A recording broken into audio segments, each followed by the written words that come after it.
شب عاشور ہے. کل کا دن عاشور کا دن ہے.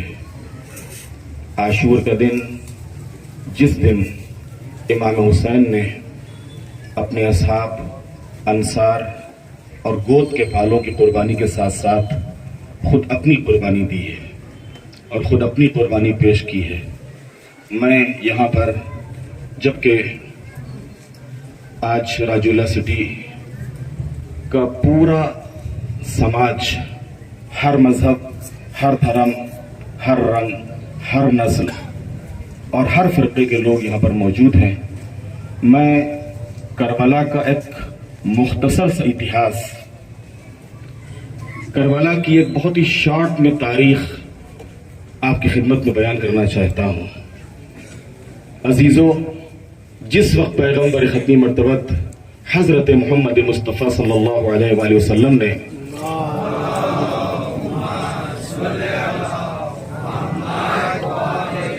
مکے کی گلیوں میں قولوا لا الہ الا اللہ تفلحوا کی آواز بلند کی، تو اس وقت اس مکے کی حالت یہ تھی کہ چاروں طرف ایک بھے تھا، خوف تھا، ڈر تھا، آتنک تھا، خرابیاں تھیں، برائیاں تھیں. لوگ راستہ چلتے ہوئے لوگوں کو لوٹ لیتے تھے، زندہ لڑکیوں کو دفن کر دیا جاتا تھا. ایسے ماحول میں پیغمبر ختمی مرتبت نے ان تمام برائیوں کو ختم کرنے اور لوگوں کو اچھائیوں کو اپنانے کے لیے قیام کیا، یعنی کھڑے ہو گئے پیغمبر. اور محمد صاحب نے اس راہ میں، اس راستے میں، یعنی لوگوں کو اچھائیوں کی طرف لانے اور برائیوں سے نکالنے میں پتھر کھائے ہیں، گالیاں سنی ہیں، آپ پر تہمتیں لگائی گئی، الزامات لگائے گئے، آپ کو خود مکے سے نکالا گیا اور مکے سے نکل کے آپ مدینے چلے گئے. آج قومی ایکتا، اور یہ میں قومی ایکتا کا اتہاس بتاؤں، سب سے پہلی قومی ایکتا کا پروگرام خود محمد صاحب نے مدینے میں کیا. جس دن پیغمبر ختمی مرتبہ یعنی محمد، پروفٹ محمد مدینے پہنچے، پہلے ہی دن پہنچنے کے بعد آپ نے سمست وہاں جتنے بھی سماج کے لوگ تھے ان تمام سماج کے لوگوں کو، مختلف دھرم، مختلف مذہب، مختلف رنگ، نسل، ان تمام لوگوں کو بلایا. اور ان تمام لوگوں کو بلانے کے بعد کہا کہ دیکھو، ہم سب آپس میں ایک دوسرے کے بھائی ہیں، ہم سب اپنے لحاظ سے، تم اپنے دھرم کی بات کرو، ہمیں اپنے دھرم کی بات کرنے دو، ہمیں تم سے کوئی اعتراض نہیں، تم کو ہم سے کوئی اعتراض نہیں ہونا چاہیے، اور پیار سے، محبت سے، بھائی چارے کے ساتھ ہم سب ایک ساتھ مدینے میں زندگی گزاریں گے اور مدینے میں رہیں گے. یہ پہلی قومی ایکتا ہے کہ جو پیغمبر ختمی مرتبت نے، پروفٹ محمد نے مدینے میں پہنچنے کے بعد پہلے ہی دن تمام دھرم کے اور تمام سماج کے لوگوں کو شانتی اور ایکتا کا میسج اور پیغام دیا تھا. اور وہیں سے جب پیغمبر ختمی مرتبت واپس مکے آئے 8 سال کے بعد مدینے میں رہ کے، تو مکے میں آنے کے بعد ایک شخص تھا کہ جو گلیوں میں آواز دے رہا تھا کہ آج جو اسلام نہیں لائے گا مار دیا جائے گا.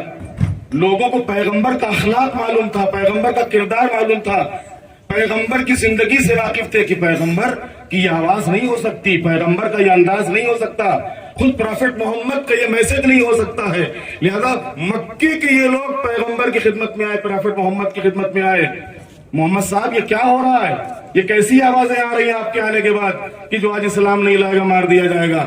پیغمبر نے اپنے بھائی علی کو بلایا، امیر المومنین علی کے ہاتھ میں علم اسلام دیا، اور علم اسلام دینے کے بعد کہا کہ جا کے پورے مکے میں اعلان کر دو، آج معافی کا دن ہے، آج درگزر کرنے کا دن ہے، آج جانے دینے کا دن ہے، کسی کے ساتھ کوئی زیادتی نہیں ہوگی، کسی کے کوئی بھی ڈرنے کی ضرورت نہیں ہے، کسی کو بھی ہم سے خوف کھانے کی ضرورت نہیں ہے، ہم سب ایک دوسرے کے ساتھ، ہم ایک دوسرے کے بھائی ہیں. چنانچہ پیغمبر ختمی مرتبہ مکے سے پھر مدینے آئے. سن 11 ہجری میں پروفٹ محمد دنیا سے رخصت ہوئے. لوگوں کو اچھائیوں کی طرف لانا اور برائیوں سے نکالنا.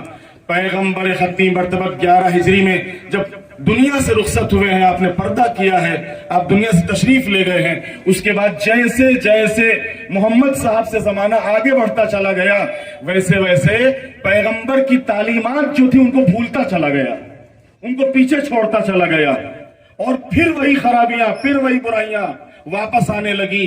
یہاں تک کہ برائیوں کا عالم یہ ہو گیا کہ یزید جیسا صرف 50 سال کے اندر 11 ہجری میں پروفٹ محمد دنیا سے رخصت ہوئے اور 60 ہجری میں یزید تخت پر آ کے بیٹھ گیا.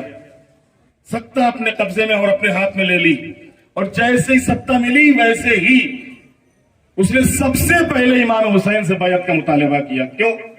اس لیے کہ جانتا تھا کہ امام حسین کی مدینے میں, عرب میں, مسلمانوں میں ایک حیثیت ہے, اور اگر یہ ہماری حکومت کو نہیں مانیں گے تو پھر ہماری حکومت کی کوئی حیثیت نہیں ہوگی. لہذا سب سے پہلے امام حسین سے اس نے مطالبہ بیعت کیا. امام حسین جانتے تھے یزید یعنی بھے, یزید یعنی آتنک, یزید یعنی دہشت, یزید یعنی خوف, یزید یعنی خرابیاں, یزید یعنی برائیاں. لہذا امام حسین نے پہلے ہی دن اعلان کر دیا, مثلی لا یبایع مثلا, مجھ جیسا یزید جیسے کے ہاتھ پہ ہاتھ نہیں رکھ سکتا, یزید کی بیعت نہیں کر سکتا. امام کو معلوم تھا کہ اس انکار کے نتیجے میں ہمیں کیا کرنا ہوگا اور کتنی سختیوں اور تکلیفوں کو برداشت کرنا ہوگا. امام نے سب کچھ برداشت کرنے کے لیے اپنے کو آمادہ اور تیار کیا, یہاں تک کہ امام کو ان کا وطن مدینہ چھوڑنا پڑا. مکے آئے, مکے سے آپ نے کربلا کی راہ لی. 2 محرم کو امام وارد کربلا ہوئے, سرزمین کربلا کے اوپر پہنچے. 5ویں محرم کو پانی بند کر دیا گیا, 7ویں محرم سے پانی ختم ہو گیا. 10ویں محرم آئی, امام کے چھوٹے چھوٹے بچے ہاتھوں میں خالی کوزے لیے ہوئے الاتش الاتش یعنی ہائے پیاس, ہائے پیاس کی صدائیں بلند کر رہے تھے. عاشور کا دن یعنی 10ویں محرم قربانیوں کا دن. کس لیے امام حسین نے یہ قربانی دی؟ لوگوں کو اچھائیوں کی طرف لانے کے لیے, برائیوں سے دور کرنے کے لیے. کیونکہ امام جب کربلا آ رہے تھے, مدینے سے نکلے تھے امام حسین, تو اس موقع کے اوپر آپ نے ارشاد فرمایا تھا, انی لم اخرج اشرن ولا بطرن ولا ظالما ولا مفسدا انما خرجت لطلب الاصلاح فی امت جدی. میں زمانے میں ظلم اور فساد پھیلانے کے لیے نہیں نکلا ہوں, میں نکلا ہوں اپنے نانا کی امت کی اصلاح کے لیے. میں نے ارادہ کیا ہے کہ میں لوگوں کو اچھائیوں کی طرف لاؤں, وَأَنْهَا عَنِ الْمُنْكَرِ, اور ان کو برائیوں سے نکالوں. اور جو میرے نانا اور میرے بابا کی سیرت تھی, جو میرے نانا اور میرے بابا کا چرتر اور کردار تھا, اس چرتر اور کردار کی طرف لوگوں کو لے کر آؤں. اور اس سلسلے میں امام نے کہا کہ ہم کو جو بھی قربانی دینا پڑے ہم قربانی دیں گے, لیکن سماج سے برائیوں کو ختم کر کے رہیں گے, سماج کو اچھائیوں کی طرف لا کے رہیں گے, اور یزید کے ہاتھ پہ ہاتھ نہیں رکھیں گے. اس لیے کہ یزید کے ہاتھ پہ ہاتھ رکھنا یعنی برائیوں کو عام کرنا, بھے کو عام کرنا, خوف اور دہشت کے ماحول کو اور بڑھاوا دینا. لہذا امام علی مقام کربلا آ گئے. عاشور کا دن یعنی 10ویں محرم وہ دن کہ جس دن امام علی مقام نے اپنی اور اپنے اصحاب اور انصار اور گوت کے پالوں کی قربانی دی ہے. میں مختصر لفظوں میں وہ 18 افراد جو امام کے گھر کے تھے, امام حسین کے گھر کے تھے, جن کے لاشیں خود امام حسین نے اپنے ہاتھوں سے اٹھائے ہیں, ان کی قربانی مختصر لفظوں میں پیش کرنا چاہتا ہوں. انہی افراد میں 2 امام کے بھانجے تھے جن کو امام نے میدان میں بھیجا کہ جاؤ ان ظالموں سے, ان یزیدیوں سے جنگ کرو. یہ دونوں بھانجے گئے, تھوڑی دیر کے بعد یہ دونوں بھانجے کام آ گئے, قتل کر دیے گئے, شہید کر دیے گئے. امام نے دونوں بھانجوں کے لاشیں اٹھائے, لا کے گنج شہیدہ میں رکھے. بھانجوں کے لاشیں جب اٹھا چکے تو 13 سال کا قاسم بھتیجا تھا, امام حسین کے بھائی امام حسن کا بیٹا تھا, یہ آیا امام کی خدمت میں, چچا مجھے بھی جانے دو ان ظالموں کے خلاف. امام حسین نے اجازت دی اور یہ 13 سال کا قاسم میدان میں گیا. تھوڑی دیر نہ گزری تھی کہ ان ظالموں سے ہم مقابلہ کرتے کرتے یہ 13 سال کا جوان گھوڑے سے زمین پہ آ گیا. ظالموں نے اس جوان کے اوپر گھوڑے دوڑا دیے اور قاسم کا جسم گھوڑوں کی ٹاپوں سے پامال ہو گیا. امام حسین نے اپنے اس بھتیجے کی پامال میت کو اٹھایا اور لا کر گنج شہیدہ میں شہیدوں کے قریب ان کو رکھ دیا. یہاں تک کہ امام کا 18 سال کا ایک بیٹا تھا جو رسول اللہ کی شبیہ کہلاتا تھا. چنانچہ جب یہ 18 سال کا فرزند میدان میں گیا ہے, امام بیٹا آگے تھا اور امام پیچھے تھے. جس وقت علی اکبر کے سینے میں برچی کا پھل لگا ہے, اور امام کو یعنی اپنے بابا کو پکارا ہے. امام گئے ہیں, اپنے ہاتھوں سے برچھی کا پھل نکالا ہے, چاہ رہے تھے کہ بیٹے کی میت کو اٹھائیں, لیکن حسین سے بیٹے کی میت اٹھ نہ سکی. آواز دی, اے بنی ہاشم کے بچوں آؤ, بوڑھے باپ سے جوان کا لاشا نہیں اٹھتا ہے, آ کے مدد کرو اپنے باپ کی. اسی کے بعد امام کے برابر کا بھائی عباس, جو امام کے لشکر کا سپہ سالار تھا, جس کو آج بھی دنیا سلام کرتی ہے, جس کی وفاداری کو سلام, جس کی شجاعت اور بہادری کو سلام, جس کی غیرت کو سلام, جس کی حمیت کو سلام, یہ حسین کے لشکر کا سپہ سالار اکیلے کافی تھا, اکیلے اس پورے یزیدی لشکر کے لیے.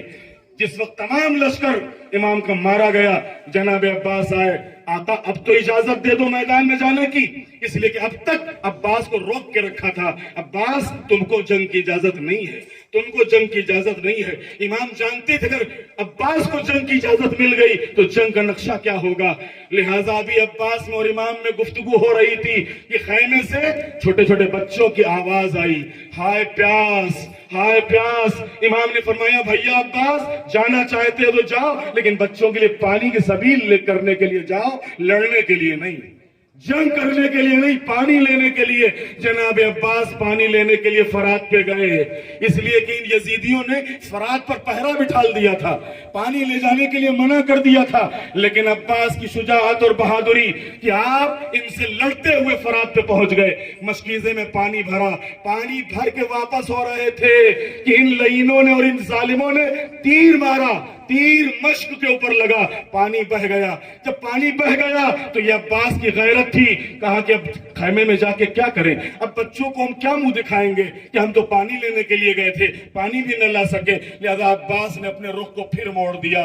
اور اسی درمیان اب جو اس ظالموں نے حملہ کیا ہے تو عباس گھوڑے سے زمین کے اوپر آ گئے.